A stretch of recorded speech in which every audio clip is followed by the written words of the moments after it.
You are listening to the Apex Hour hosted by Ryan Paul on KSUU Thunder 91.1. This show allows more personal time with our guests, allowing them to give us their stories and opinions. We will also give you new music to listen to, hoping you enjoy some new sounds and genres. Welcome to this episode of the Apex Hour. Welcome to the Apex Radio Hour Utah Shakespeare Festival edition. I'm producer Lauren Bird, and I'm here today with Director of Apex and Professor of History Ryan Paul and our special guest, Bill Black. I'll turn it over to you, Ryan. Thank you, Lauren. We are so excited to have Bill Black here. He's a person that I've wanted to talk to for a long time as I've studied and wrote about the history of the festival. Bill Black is a longtime costume designer for the Utah Shakespeare Festival, and I'm excited to talk about a part of the festival that I don't experience all that often, but it's just fascinating to me. I mean, when it works, and when it doesn't, it works. Isn't that the motto? That is the motto. So I always like to start with kind of a how we get to now question. So if you could just tell me a little bit about where you're from, what you how you got into do what you do. Okay, well, there's a couple of interesting stories. Right now, I am from Farmington, Missouri, which is near where I was born and raised. For most of the time I worked at the festival, I lived in Knoxville, Tennessee, where I taught at the University of Tennessee. I became a costume designer because is maybe too strong a word, but I became a costume designer after having been a child actor and realizing at a point in my life that I couldn't play a juvenile for the rest of my life, and that was my particular gift. I was a sewer because my grandmother taught me to sew at a very young age, and my sort of career path was to be a high school art teacher. So if you put art and sewing and actor in a blender, what you come out with is costume designer, because I always like to tell actors, at least for the part where I'm imagining and drawing the costumes, I'm playing every character in the play. And it's a low-risk opportunity to play all those characters and not have to put myself out on the stage. How I got to the festival is a different kind of interesting story. Christine Frezza, who was the composer at the festival for a long time, was also the composer at a Shakespeare festival in Pittsburgh, the Three Rivers Shakespeare Festival. And I was working there by accident because a faculty colleague was directing there, needed a costume designer, and brought me along. So she said to me one day, "Have you ever thought of working at the Utah Shakespeare Festival?" And I said, "There's a Shakespeare Festival in Utah?" And at that point in my life, I'd really never been west of Kansas City. A couple of years, so I sent a resume and stuff to Doug Cook and, thought I would never hear anything back. A couple of years later, I was at the IRTA conference in New York City, and my friend Peter Harrigan, who I had worked with at Pittsburgh, and I were riding on the bus from New York back to Newark to get the flight home. And sitting behind us was Peter's friend, Rick Van Noy, who at the time was the company manager here, and his friend, Jeff Leader. And so Jeff Leader and I met on a bus going to the Newark airport, and then he related the conversation we'd had to Doug Cook, and shortly after that, I got an offer to work here. What year would that have been? Well, there's another weird story. My first contract here was 1991, but some things happened and that didn't work out. So the first year I actually worked here was 1992. And you've been here pretty much every year Every since? season since then, including the COVID season where, while we didn't produce the plays, I designed 5 productions. So let's go back to the child actor. Okay. So was that like TV? Was that theater? We lived across the street from the local, what they called in those days, junior college. And my older brother, who was much older than I, was very active in the music program there. And there was a woman who put on these sort of tableau vivant events where the choir would sing and the curtain would open and there would be a living picture. Like in The Music Man. Yes. Like Grecian urn. Exactly. And I was a tiny little child with giant brown eyes and a big mop of curly hair, and she became enamored with me, and so I was in a lot of the things. And then just from that, it sort of became a You were thing. the kid. I was a kid, and though I am people who I work with don't know this about me, but I am almost debilitatingly shy. That taught me to play a character, and so when I'm feeling frightened or shy, I just play a character that isn't. And So what did your parents do for a living? my mother was a second grade school teacher. My father was a utilities company executive, and I lived in a very, very, very small town, like 5,000 people. So what's the first thing that you remember wanting to be as a kid? Art teacher. From the very beginning. And I think it's because my favorite teacher was the art teacher. And all through school and through most of college until I did student teaching, I thought being a high school art teacher is what I wanted to do. Was there a medium that you excelled at or that you really enjoyed? I was mostly a painter, and oddly now in retirement, that's what I'm pursuing is painting. But I liked crafting. I liked, anything where you were making something. Which is interesting because I've seen your design. I mean, it is art, right? Your paintings of those kinds of things of the Well, costumes thank you for that. It's. I think of those sketches as tools. Of course, you want to make them as attractive as possible, but I think of them as tools because what they're really used for is for the people who are making the clothes to know what they're supposed to look like when they're finished. So we talked about your grandmother taught you how to sew. Did she live nearby? Was there a relationship? She did. And my earliest memory of sewing is I had my tonsils out when I was 4, and I had to be in the hospital for quite a while. Now, they just take them out and send you home. But I had to be in the hospital for quite a while, and I was brought sewing cards, which are cardboard things with holes in them and a big plastic needle and yarn, and it's sort of like connect the dots. And that's when I sort of got hooked on the idea of sewing. Does as a costume designer, and we'll talk a little bit more about that here in a little bit about what that actually entails, but do you have to know how to sew? I think it's useful. Not all costume designers have to know how to sew, and really, officially the job of being a costume designer is choosing things. It's not making them, it's not sewing them. My personal sort of mantra is that I can't be clear with someone about what I want if I don't know how to. I can't tell you how I want something done if I don't know how to do it. And I taught costume design and technology for a long time, and it always flummoxed me a little when students arrived and wanted to be costume designers, but they did not know anything about clothes or how clothes are put together, or, and really, that's the whole thing. So is that why whenever we see each other, you just shake your head and say, "Oh man, you'll never be a costume designer. You don't know how clothes." I don't believe that's ever happened, but So when you teach costume design, what are the top 5 skills that a costume designer needs to have?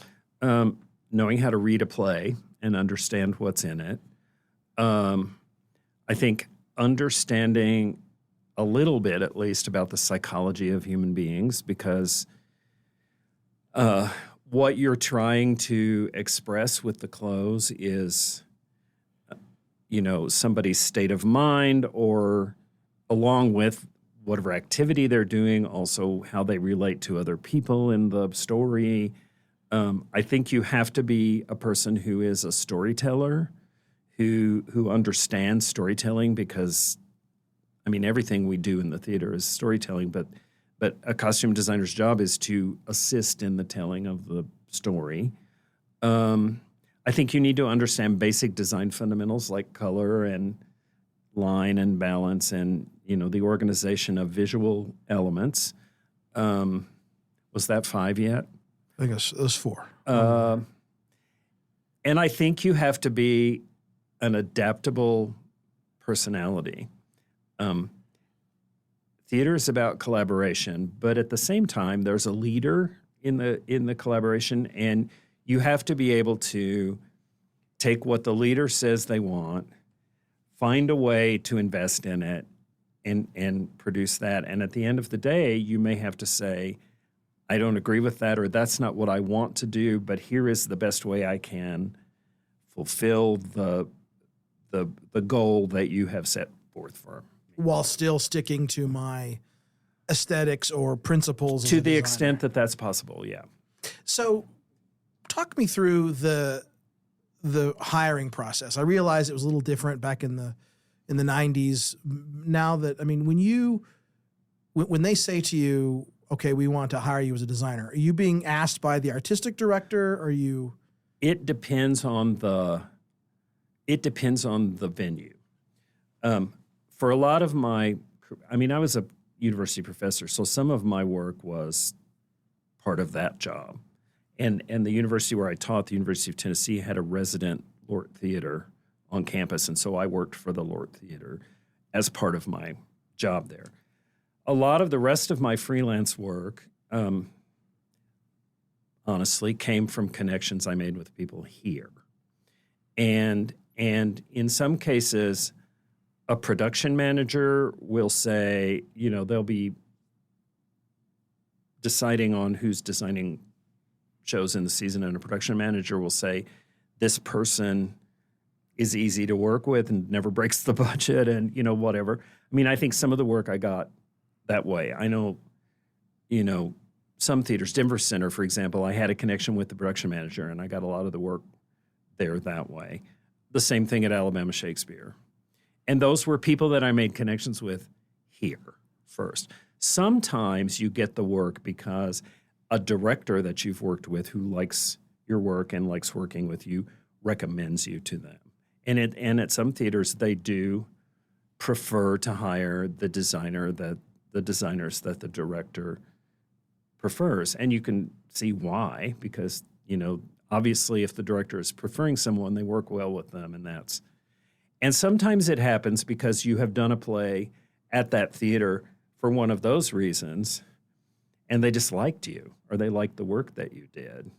I think at the festival in Pittsburgh, I was brought there that summer by my faculty colleague who was directing there, and they said to her, we need a costume designer, and she brought me along, and then I worked there for 6 more seasons without her because they liked the work I did. I didn't break the budget, and we got the shows done. And, surprisingly, budget's a lot of it.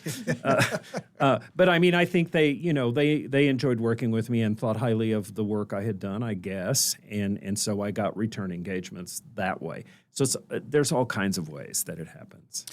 So you're I know in the past, in the way it goes now is generally, for example, the scenic designer designs for the theater. So the 3 plays in the theater. Is that how it works for you as well? No. Are you what shows are you designing for? This season, I'm designing Hamlet and Twelfth Night. Interestingly, I did Hamlet and Twelfth Night the last time we did those 2 plays in the same season. With much different color palettes between those 2 shows. Yeah. When I first started working here, most costume designers just did 1 play. And the Randall Theater designer did all the plays in the Randall because they were ostensibly smaller projects. That's not true anymore. The biggest show we're doing this season is in the Randall. After about 3 seasons here, that designer couldn't come. And so I promoted myself as somebody who could maybe do 2 plays in the Randall. And so I did the musical, which was the first musical we did. Funny Thing Happened on the Way to the Forum. And I think You Can't Take It With You was the other play. And from then, for about 10 or so years, I did 2 shows in the Randall every summer. I generally did the musical and, whatever the sort of mid-century comedy was. Because we had more of a regular formula then, I think, for how the season played. Right. After a while, I decided that it was kind of boring that I didn't ever get to do a Shakespeare play. And so I said, I'd really like to do a Shakespeare play. So that summer I did Othello in the Adams Theater, and I can't remember what the play was in the Randall, but something in the Randall. And then for a while, I did that every season, one in the Randall, one in the Adams. And then one summer, we were doing Hamlet, and the other show I was doing was HMS Pinafore, I think. And they happened to be shows that were opposite each other.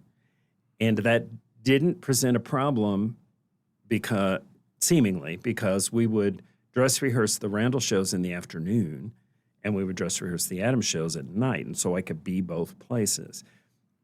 But because of sound and musical issues or something, they moved the Pinafore dress rehearsal to the evening. So the second dress of Hamlet, I had to be at the first dress of HMS Pinafore. And that then set a sort of guideline that you couldn't be assigned two shows that had the potential to be back to back. There was at least one season when I did two shows in the Adams, which somebody said that wouldn't be a good thing to do because, those shows are too big. And then for a while, I did two shows in the Adams. And then they decided that you could only that it would be difficult to do one in the Adams and one in the Randall because they're two different spaces. And at the time, the costume shops were two different places. And it seems like every time we made a rule, then I was the person who then broke the rule the next time. So it's been I've done every kind of combination of thing you could do here, I think. And so let's do this. Let's take our first break, and then I want to have a conversation about the process. Okay.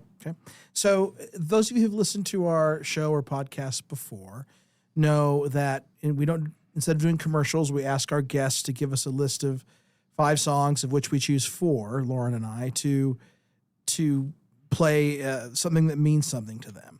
So you gave us a great eclectic list that I think, songs that I've really enjoyed. But I want to choose, the first one I want to play is a song from Sweeney Todd called A Little Priest. Can you tell us why you chose this song? I think it is the most hilarious song ever written. I think that, I'm a huge Sondheim fan. As a singer, I always loved singing Sondheim, though they are very difficult. What I love about this song is how clever each change that she makes in the, what kind of person is going to be cooked in the pie thing. And I can remember the first time I did Sweeney Todd, I had to go to the theater every night to collect the laundry because we were performing off-site. And the laundry had to come back to our home theater to be done every day. And so every night I would go to the theater, before the end of the show so that I could be there to pick up the laundry. And I would try to make it that's the end of the first act of Sweeney Todd. And I would try to make it in time to hear that song every night because I think it's so funny. And people who know me will tell you that pie is my favorite food, so. Okay, thank you. This is A Little Priest from Sweeney Todd. That's all very well, but what are we going to do about the Italian? Later on, when it's dark, we'll take him out of the trunk and bury him. Well, yes, of course, we could do that. I don't suppose he's got any relatives going to come poking around looking for him. Well, you know me, bright ideas just pop into my head and I keep thinking. Seems a downright shame. Shame? Seems an awful waste. Such a nice plump frame, what's his name as? Has, nor it can't be traced. Business needs a lift, debts to be erased. Think of it as thrift, as a gift, if you get my drift. No? Seems an awful waste. With the price of meat, what it is, when you get it, if you get it. Ha! good you got it. Take, for instance, Mrs. Mooney and a pie shop. Business never better, using only pussycats and toast. And a pussy's good for maybe 6 or 7 at the most. And I'm sure they can't compare as far as taste. Mrs. Lovett, what a charming notion, Well, eminently it does practical, seem and appropriate waste. as always. Mrs. Lovett, how I've lived It's an without you all these idea. years, I'll never know. Think how about it. Lots of other gentlemen will soon be coming for a shave, won't they? Think of choice, all how their rare. pies. What's the sound of the world out there?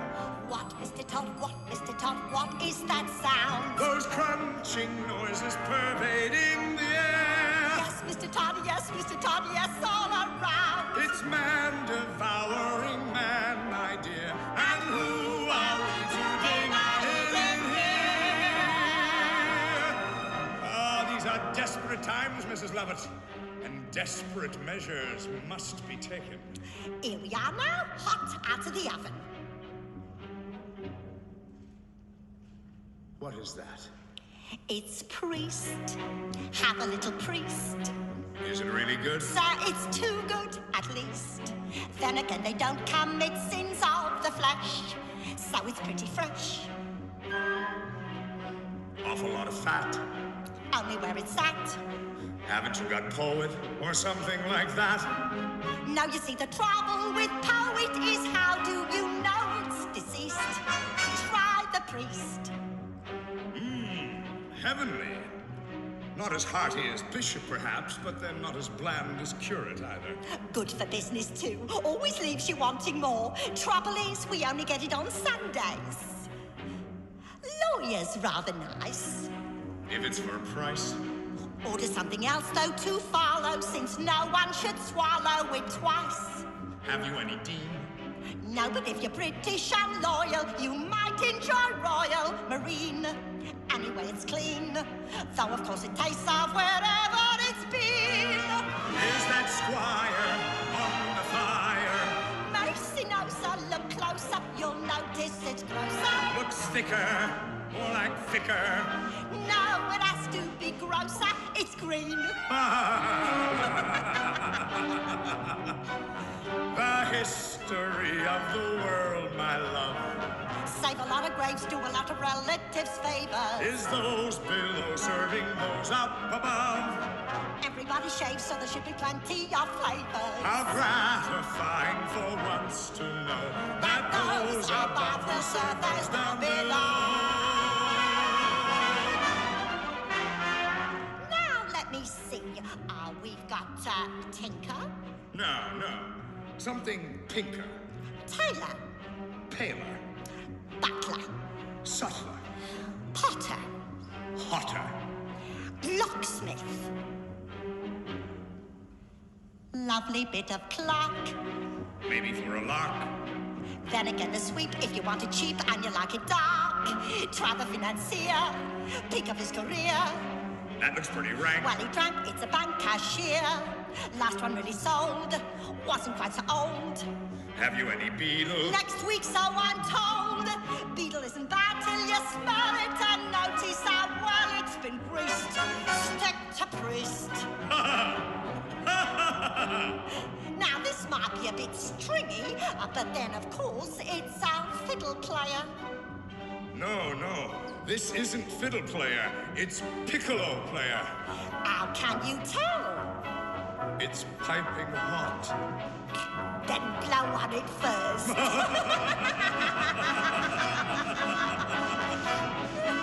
The history of the world, my sweets, Oh, Mr.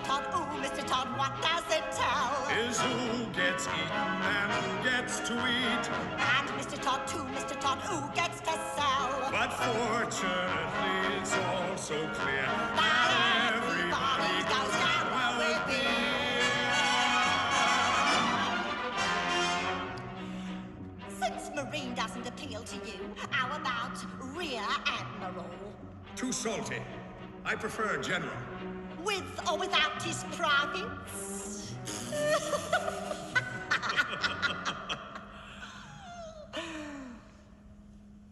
What is that? It's fop, finest in the shop. And we have some shepherds pie peppered with actual shepherd on top. And I've just begun. Is a politician so oily? Is served with a doily of one. Put it on a bun. Well, you never know if it's going to run. Try the fryer, fry the dryer.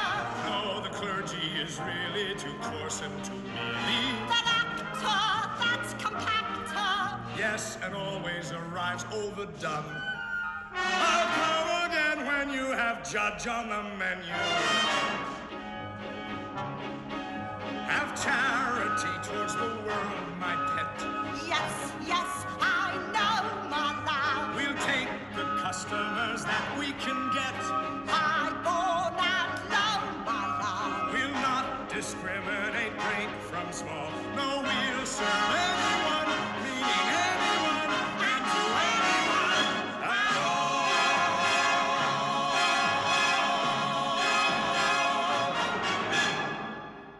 That was A Little Priest from Sweeney Todd. You're listening to the Apex Radio Hour Utah Shakespeare Festival edition. I'll turn it back to you, Ryan. Thank you, Lauren. We are here in the studio with Bill Black. He is a longtime costume designer for the Utah Shakespeare Festival. We've been talking about his life and his process. He this season here in 2026, he designed the costumes for Twelfth Night and for Hamlet.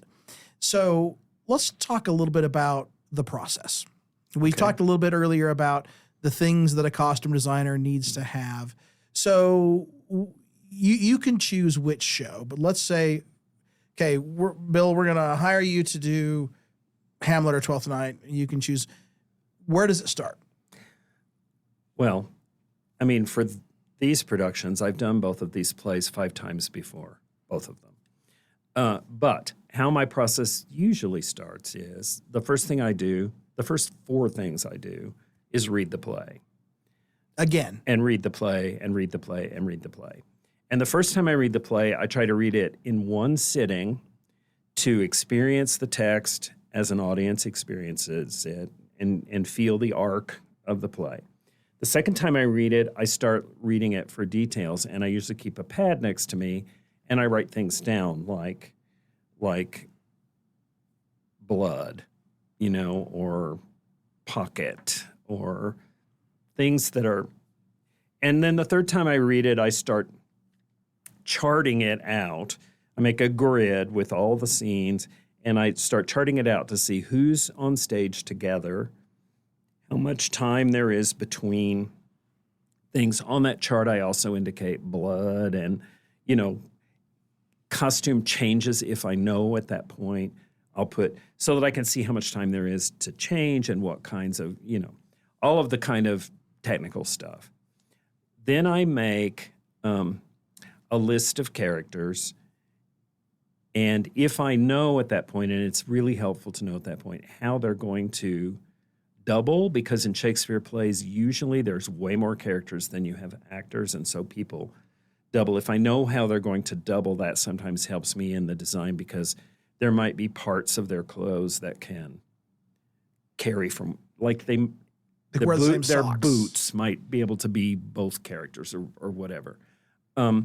Then and somewhere in that process, I have read, some kind of concept statement or notes from the director that says, here is what I want to do with the production. Because especially with plays like Shakespeare plays, people implant ideas and frameworks on them sometimes that change how you think about them. Then I will, if we've said we're going to do Twelfth Night, for example, and we're going to set it at the Carnival in Venice in the 18th century, and there have been phrases like, that scene in the movie Amadeus where there's this thing happening. So then I start to research stuff like that. I mean, not the movie Amadeus in particular, but stuff like that. And I look at lots and lots of pictures, and I collect lots of images. And I may share those images with the director. I may share those images with the scene designer and, other people working on the production. And I look at that and I try to absorb it. And if it's a Shakespeare play, generally, I am also listening to an audio recording of the play in my car every day when I drive to school or wherever I'm going, so that eventually the play is in my head, and it will be hard for you to surprise me about something that's going to happen in the play because I really have the play in my head. I couldn't necessarily play one of the characters at that point, but I recognize everything they say because I've heard it so many times. And then I set all that research aside, and I just start imagining the characters, and I start drawing. And I have said this to every company here for a long time. When I show the sketches, I say, if this sketch does not look like you don't think it looks like you, it's because, first of all, I probably drew it 4 or 5 months before you were cast, but also because when I was drawing these sketches, I was playing every character in the play. And so there's some of me in there. And we will, as we make the costume for you, we will infuse you in there at that point. But why it looks like it does is because either there's some of me in there, or they have an accessory or something about the clothes that I think I would like if I were going to play the character. It would be useful for me in this character to have a key on a chain around my neck. And so there's a key on the chain around. And I have had actors say to me in a fitting, say, here's the rosary that I have you holding in the sketch. And I have had them say, why would I need that? And at that point, I say, well, when I was imagining myself playing the character, that seemed like a useful thing to me. But if it's not useful to you, we don't have to have it. But it's there because as I imagined the scene, I imagined, fiddling with this rosary or whatever. And so that's why it's there. And then... Can I ask you a question? Yes. So the script that you're reading, I know that at the festival they cut the scripts for a variety of reasons. Are you reading that script? Or are you just reading... Well, ideally, yes, but that's not usually the case because the way the process goes, some of that is happening simultaneously. Gotcha. And initial designs might be due before we have a completely finished cutting of the script. And then, and nothing is cemented in concrete until you open the play. So, we might get on stage in the first dress rehearsal and something we've imagined and talked about since September isn't working. Or something might happen along the way in rehearsal where a new idea develops or an idea we thought we had isn't working, and then we have to be adaptable to that. So nothing is, the play's not done. The art's not complete until the play is open. And you have... So the design meetings occur December-ish, November-ish? The first meetings for this season we had in September. There may have been some informal talks in August, but I think the first real meeting we had was in September. And the sort of first preliminary deadline was near the end of October. So are you, in that meeting in September, are you showing sketches? No. Or are you just talking about... We might be showing research images that we've already shared with each other, but no, not drawings yet. So you've read the play, you've done that, you sketch out the clothes for every character. Yes. And every costume. So if mostly. I will say, for example, in 12th Night, there's a bunch of sailors at the beginning, and what I wrote, I drew Viola's captain. And then I said, he's just called a captain in the script. I drew him, and then I said, sailors will be similar. Yeah. And in fact, they are exactly like him. But if, so for example, in 12th Night, where you have a character like, Luke Sidney Johnson, who plays 4 or 5 different characters, you've sketched out. There is a sketch, yes, there is a sketch for Curio. There is a sketch for the Reveler, which is Curio in a party costume, and there is a sketch for the officer. Yes. So okay, so you've got that. And, part of that is me figuring out what it's going to be. It's part of it is saying to John, this is what I think it should look like. Part of it is me figuring out what it's going to be so I can figure out where we're going to get it or how we're going to do it. So, for example, when you say, okay, I'm going to do Hamlet, the first note you write is, we need lots of black. Well, we don't need lots of black, but we need Hamlet in black because he says, "'Tis not alone my inky cloak, nor customary suits of black." Yeah. So he's clearly wearing black. So we're in that process now, and you have sketches of designs that you have created for these people, and then you submit those. So the director has the final yay or nay on the design. Well, yes. I mean, it's not. Yes, it's always a conversation, and the designer of the scenery and the lighting and everybody also have opinions, whether or not everybody's opinion about everybody's work gets acted on or not. But ultimately, it's the director's vision that we are trying to produce. And so yes, ultimately the director says, I love that. That works fine for me. Or I don't really like that. Can we make this kind of change in it or whatever? Just change the color or change the put pockets in it or something. My personal opinion is if a person directing a play really knows what they want something to look like, I would just as soon they say, "This, I want a red jacket with black cuffs and a great big collar," as opposed to wanting me to come up with that.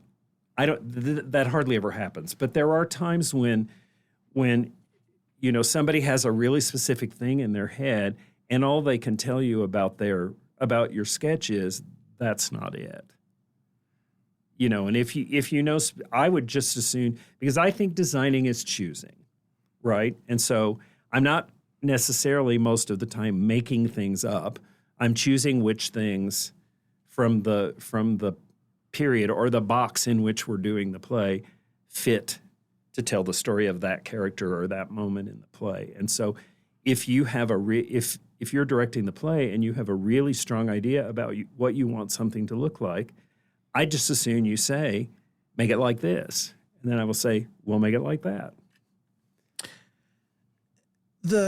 Are you drawing these out with pen and paper, or are you using some kind of software program? Oh, I don't. I'm old.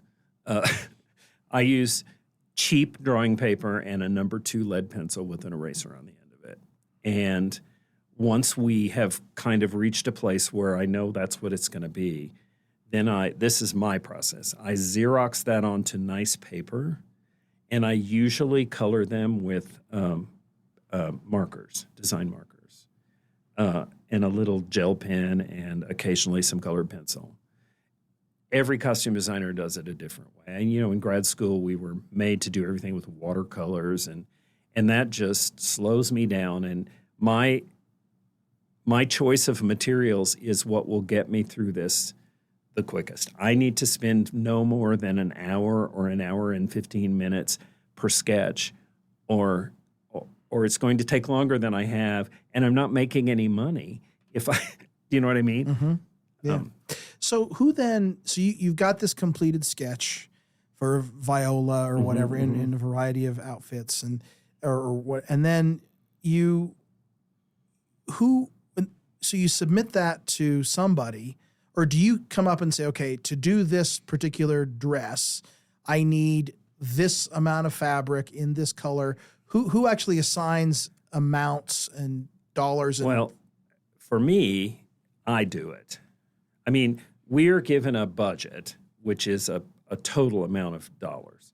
And some designers like to have that sorted out and like to be told how many yards of fabric to buy. And, and we do go through a process where somebody evaluates the drawings and the lists and compares that to the budget and says, this will be over budget or this will be not, and here are ways we might. I've worked here long enough that generally I know how it works, and I'm able to pretty much say, we can do this inside the budget we have, and I'm generally trusted with that, and I haven't failed them yet, knock on wood. But some designers like to be given yardages and stuff, and generally because I was also a shop manager and a maker, I know how much yards something takes, and I do that on my own. So what is the average over your? I mean, the average budget for say a main stage Shakespeare show But for costumes for a Shakespeare show, between $9,000 and $12,000 for all the costumes. And you're just provide. I mean, that's not like the Rosary, for example. Would that be a costume piece? It or is that would, a but prop that's the piece? kind of thing we have. Some Right. of it's the kind of thing we have. I mean, that's a different thing too. I've worked here a long time. I've made a lot of clothes here, and I know what's here. And I sometimes draw things I know are here. When we did Shakespeare in Love, a lot of those clothes were clothes that we already had because they were clothes I had made for other things, and clothes other people had made, but largely clothes I had made for other things because I'd done a lot of plays in that period here, and so I knew what was here. Sometimes, recently, I've been coming in September or coming in this year, I came in February, but coming in September and going to storage and looking at stuff. And the As You Like It last year, I came in September.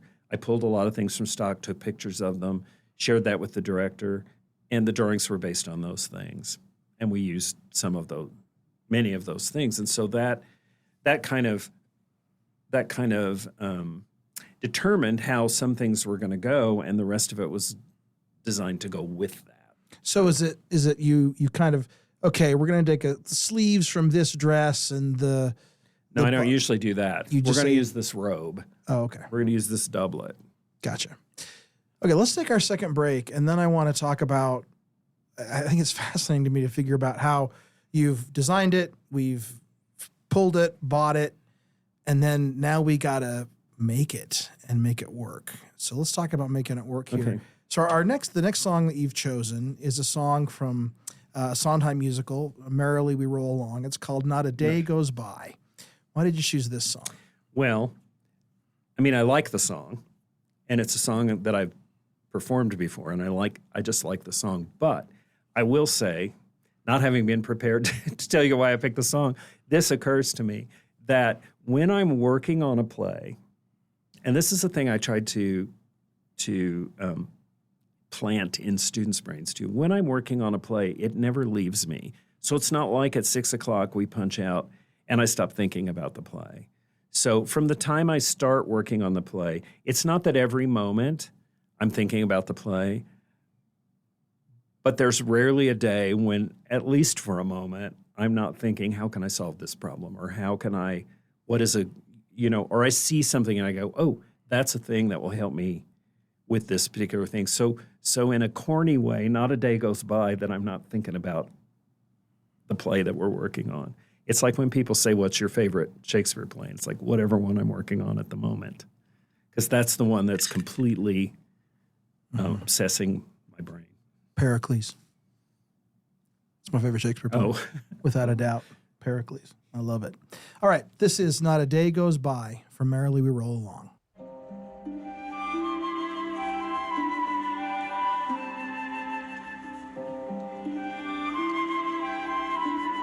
Not a day goes by, not a single day, but you're somewhere a part of my life, and it looks like you'll stay as the days go by.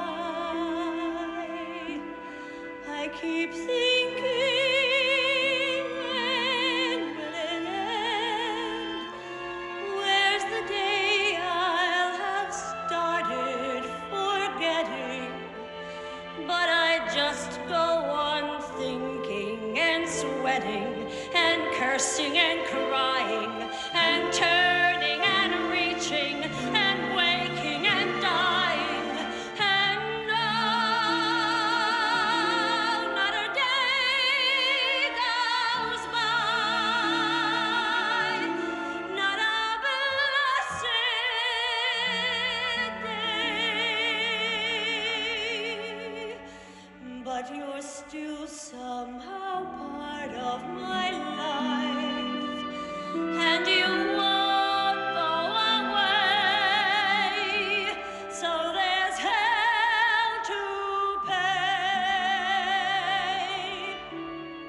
and until I die, I'll die day after day after day after day after day after day after day.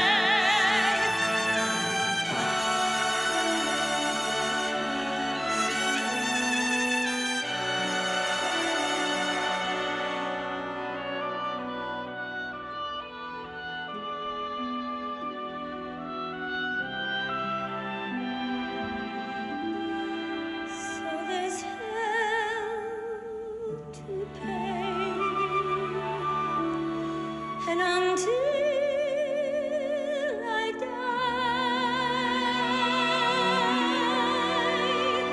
I'll die day after day after day after day after day after day after day, till the days go by, till the days go by, till the days go by,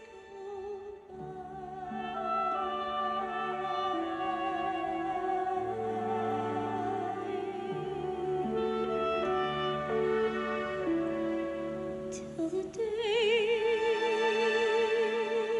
go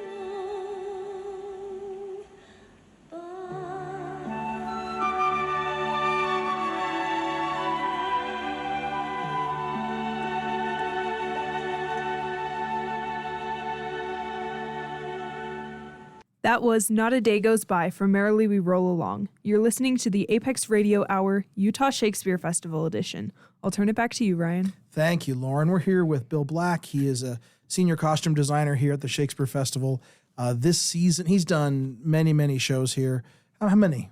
What do you 35 think? seasons, and I think about 72 or 3 shows. So 72 or 3 shows. This season in 2026, he designed the costumes for Twelfth Night and for Hamlet. So we've been talking about your process and how it gets to the actual, we have the fabric on site. And I don't think a lot of people know that while the directors and the designers are hired early in the season process and the actors are cast, they don't get here until early May. You're here earlier, but the actors themselves don't get here till May. And then we really do our first dresses in the first week of June. So there's really 4 or 5 weeks of rehearsal for many shows, and these actors in multiple shows, and due to contractual things, they're only dedicating X number of hours a day to each show. So you don't have any measurements. Well, till that May thing. We don't have current measurements till that May thing. We, some of these people work here season after season, and we do have some. And, and adults don't, some parts of adults don't change sizes once they're fully grown. Your waist will get bigger or smaller or something, but how long your arms are won't change, for example. We do also try to collect measurements from other places that the actors have worked recently, so sometimes that's helpful. And everybody's measurements are taken on the first day, before and after the company meeting, so that by the first day we have them. In my first years here, the casting was actors were cast as part of the company, and when they arrived here, they auditioned for what roles they would play. And we did not know till Wednesday of the first week what parts people were playing. So it's better now because we know at least a couple weeks before we get here who's playing what. And if you're doing a play like She Loves Me, for example, where there's men's suits and things, some of that stuff you're going to purchase, those kinds of things can be bought ahead if you have at least rudimentary measurements for people. Most everything in Hamlet we built new.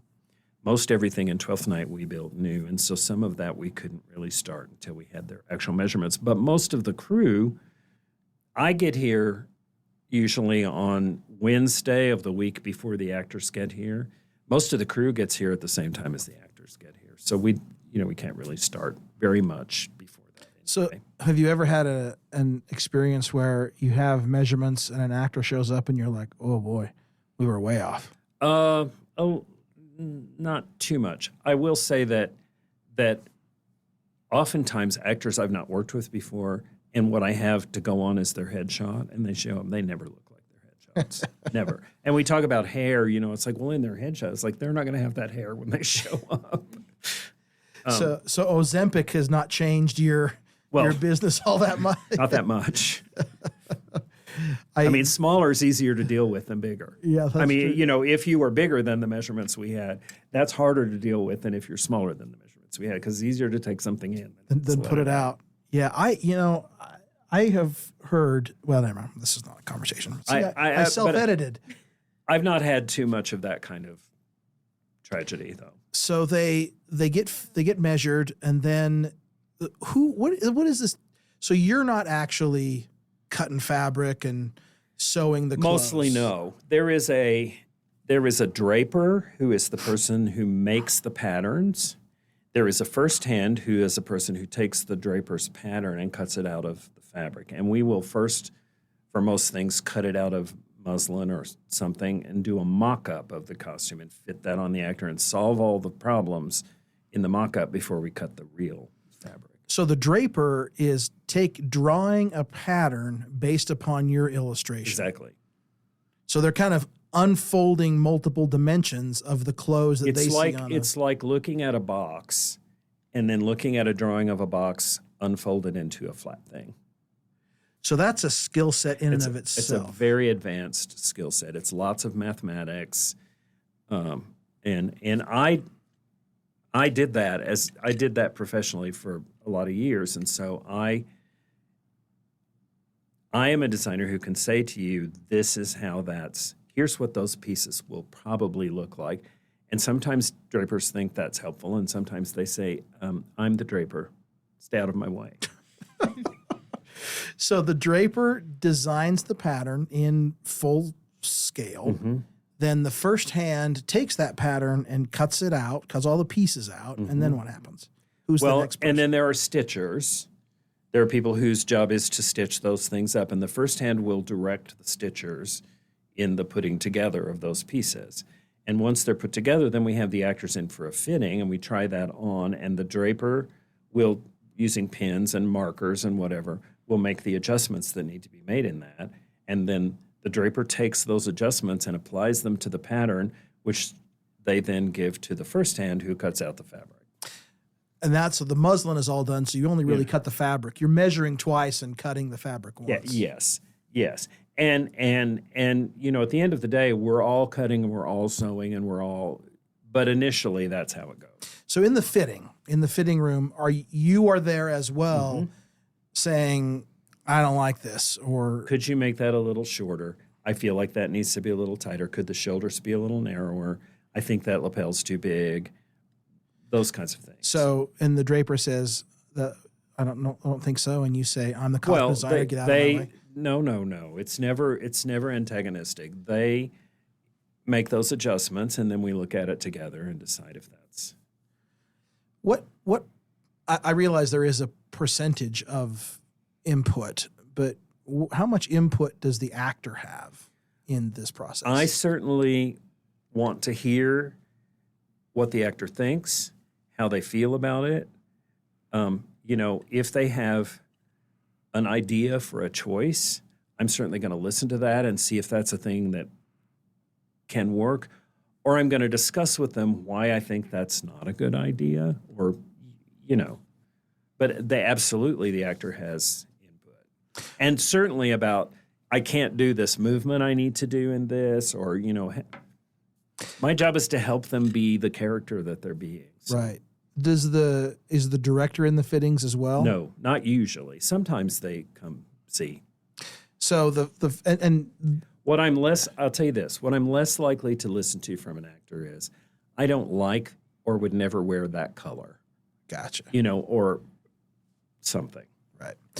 So in this process then, from getting the measurements of the actor, from you giving it to the draper, how long is it from draper to first muslin fitting? Well, it depends on the complexity of the costume, but we move pretty swiftly because we have a lot to do and not very much time.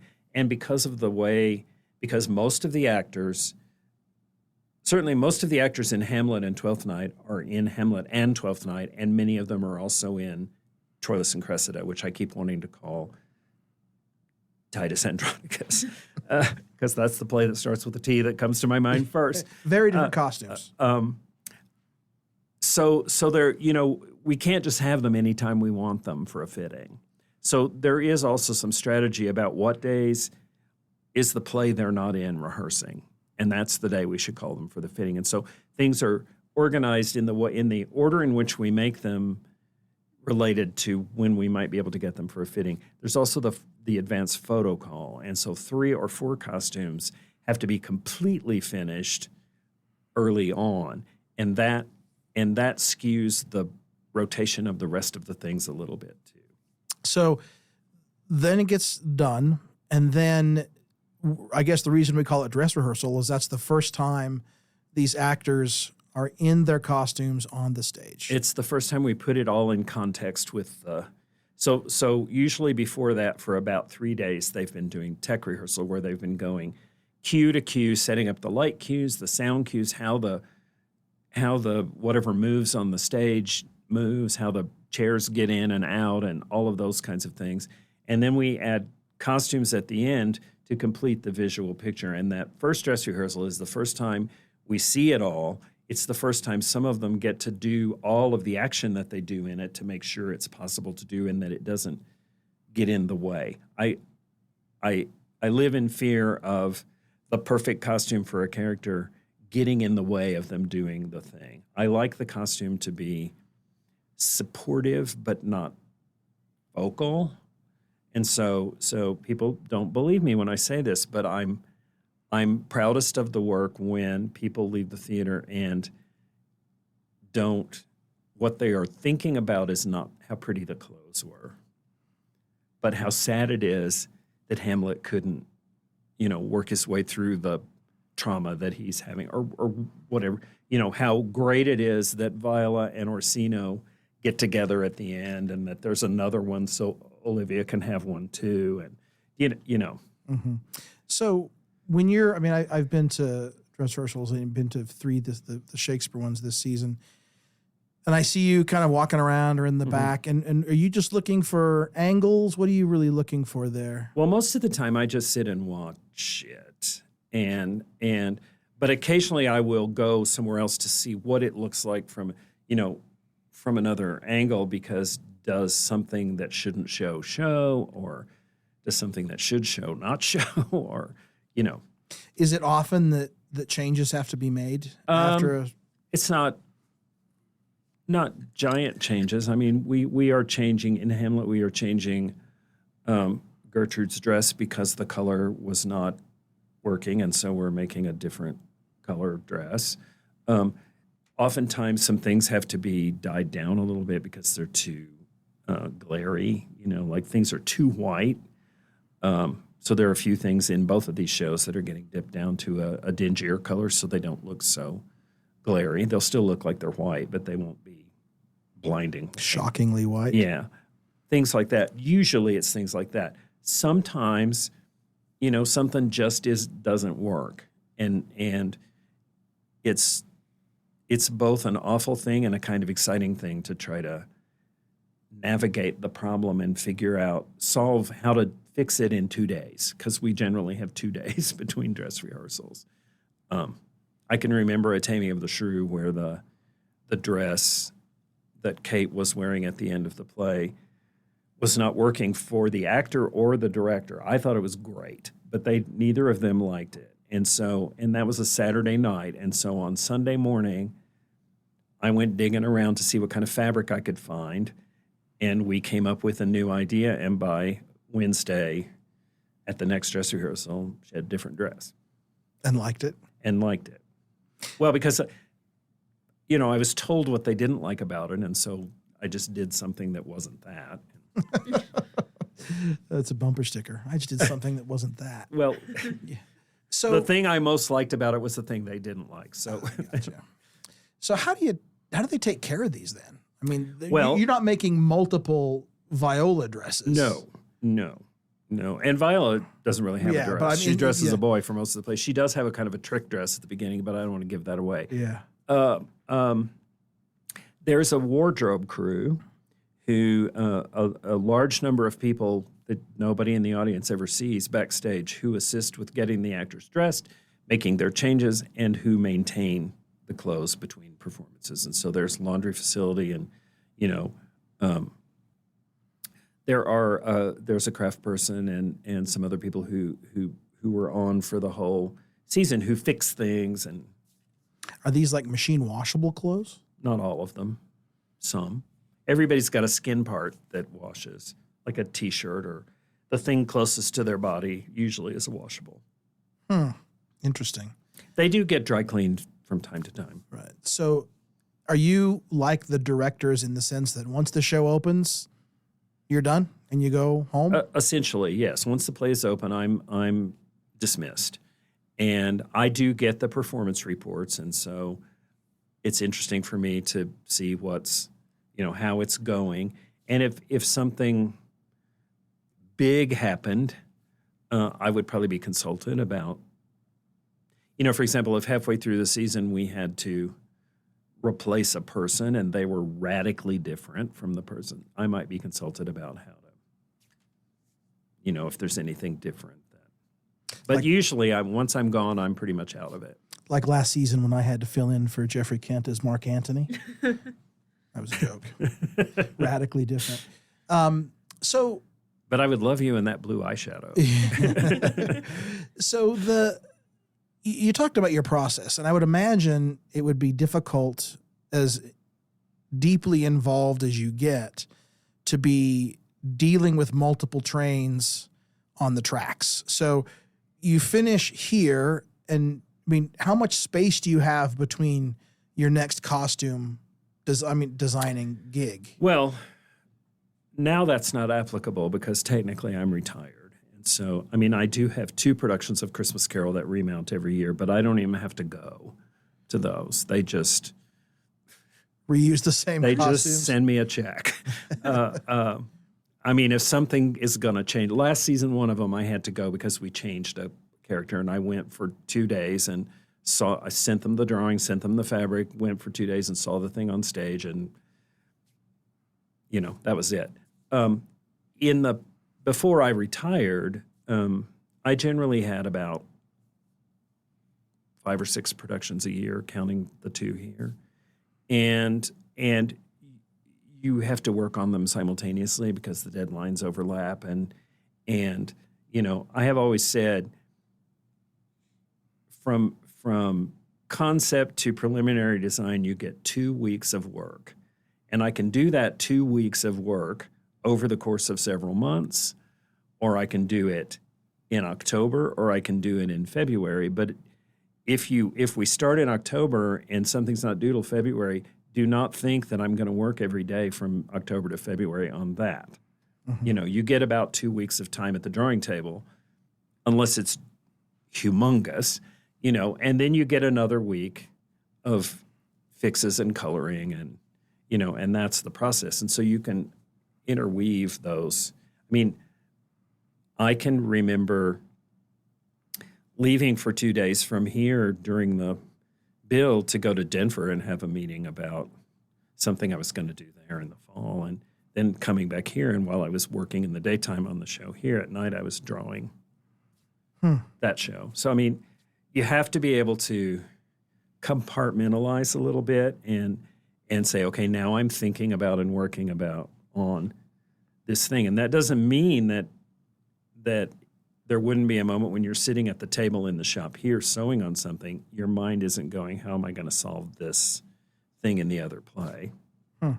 Just like you daydream when you're lecturing in class, but your mind is somewhere else. I certainly had that experience. Yeah, you're right. I guess sometimes there is a bit of an autopilot at some point. It's a juggling act. Right. You tell the story, and the story is the story. Yeah. So what if I were to look at Bill Black's greatest hits? When you think back on the 30 years Here. or in general, I mean, in your work, what 2 or 3 things do you just say this was? I mean, I'm sure it's all good, but I mean, what 2 or 3 things really stick out at you as far as that this was it for you? Here, I would say The Mikado, which sadly no one can ever do again. That Hamlet 10 years ago or however long ago that was, the sort of Russian imperial Quinn Hamlet. Matfeld Hamlet? Yes. You can't take it with you, oddly, and maybe a funny thing happened on the way to the forum. But I have loved everything I did here. I mean, I could probably, I won't do it, but I probably could name 3 or 4 plays where I think, "Phew, I'm glad that's over. I don't have to do that again." You know, because like I say, when I'm in it, and it's the most important thing in my life for that 6 weeks or whatever. Well done. Let's take our last break, and then we'll come back with our final segment. So this song is from a musical, a Gilbert and Sullivan piece called The Pirates of Penzance, Poor Wandering One. Why did you choose this one? Well, partly because I love a colorature soprano. I mean, I might also choose Glitter and Be Gay from Candide because it's the same sort of thing. And in fact, I have done a Candide and a Pirates of Penzance, which both had Cecilia Aioli singing those songs. The last Pirates we did, Cecilia played. What's her name? What's her name? Whatever that character's name is, I can't think of it right now. Let's look it up so we can. Yeah. But I like the that she's saying. He says, he says before the song, is there not one maiden here who has low expectations and would take me on? And they all shun him, and then she says, "Of course I would take any of these, take me." The character's name, I believe, is Mabel. It is Mabel. It is Mabel. 'Tis I, 'tis Mabel, 'tis Mabel. We don't even play the song now. All right, so this is Poor Wandering One featuring Linda Ronstadt as Mabel from The Pirates of Penzance. For shame, for shame, for shame, poor wandering one, though thou hast surely strayed, take heart of grace, thy steps retrace, wandering one. Poor wandering one, if such poor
That was Poor Wandering One from Pirates of Penzance. You're listening to the Apex Radio Hour Utah Shakespeare Festival edition. I'll turn it back to you, Ryan. Thank you, Lauren. This is our final segment, and those who've listened to our podcast or radio show before know that this is where we ask what's bringing us joy. We've been here for the last little bit with Bill Black. He's a senior costume designer here at the Utah Shakespeare Festival. This season, he designed costumes for Twelfth Night and for Hamlet.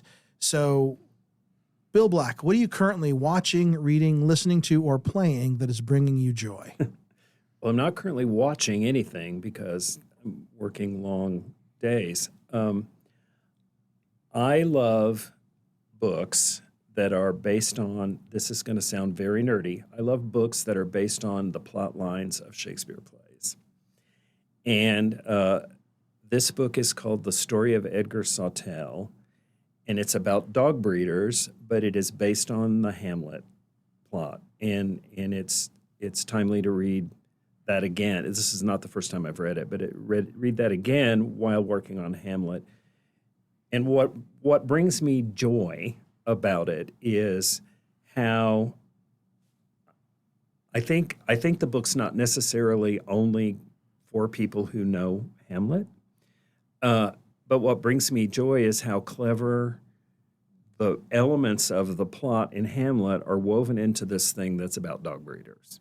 And when I encounter one to imagine if I didn't know Hamlet, how that might land differently than it lands with me. My assistant Andrew Howder and I sit in rehearsal and we play this game where I try to whisper to him the next line in Hamlet, and I'm almost always right because I just know the play really well. I mean, I couldn't do any of those speeches, but I lean over and say, "Now is the very witching time of night," and then the actress says that, and it's a game. So this book has entertained me vastly because I identify those moments and think, oh, so that's Polonius, or Yeah. So remind me of the title again.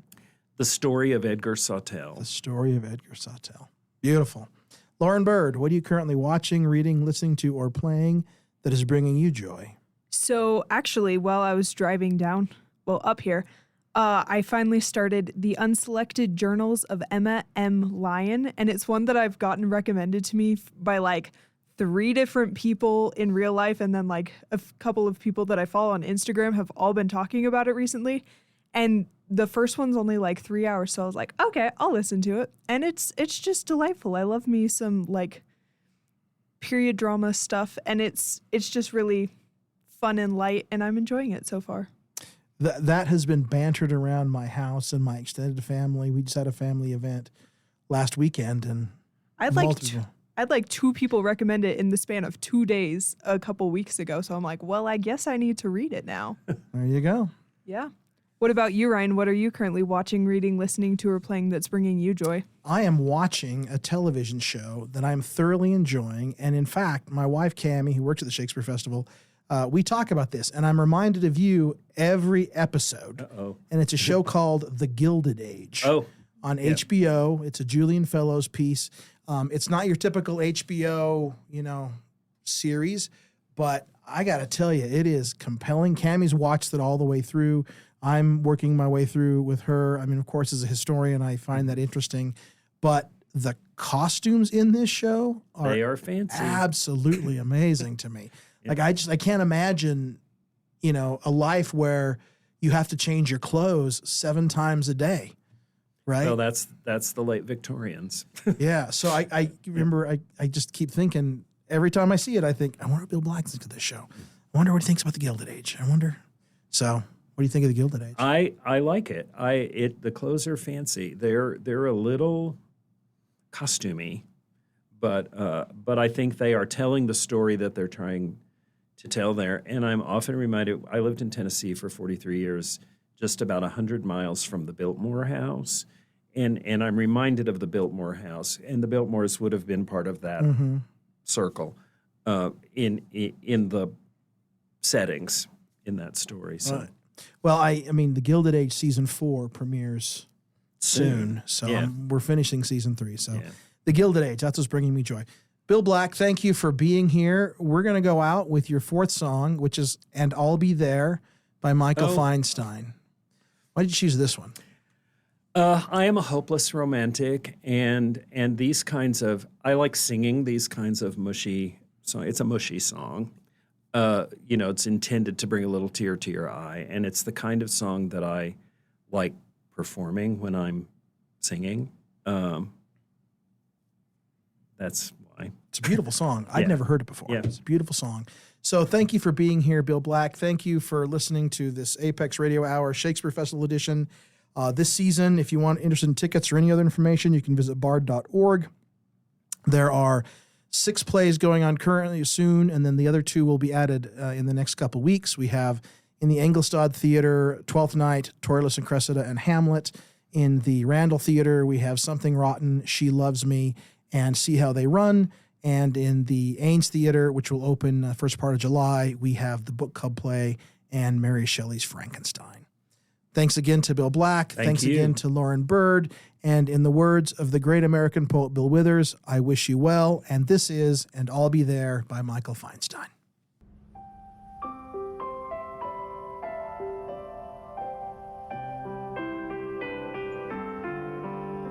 I'll be there with you whenever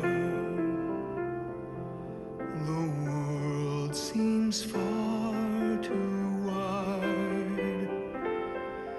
Though you may not always see me, I'm right there by your side. When you're frightened and pull up the covers, though it's only a creaky stair. If the rainbows fade, don't you be afraid, for I promise you I'll be there.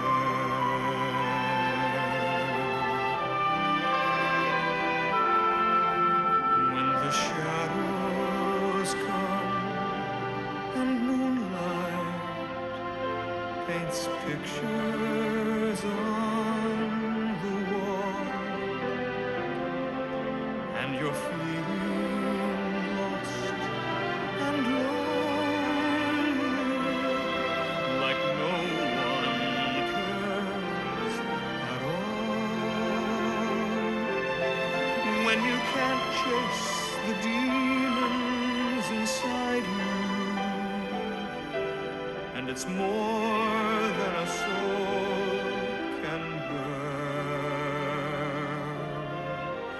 you must never fear they will disappear. Look around you and I'll be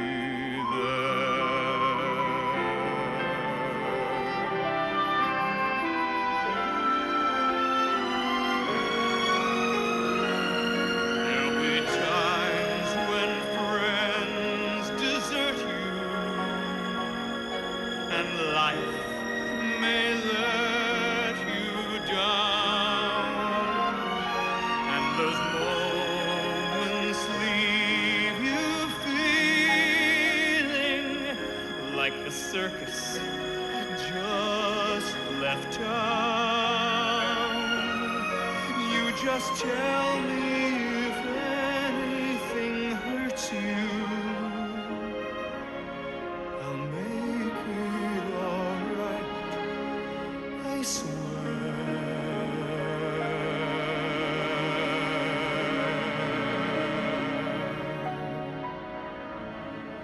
Sure as rainbows bend, my forever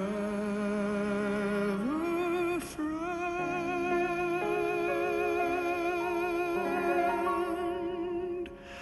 I can promise you I'll be there.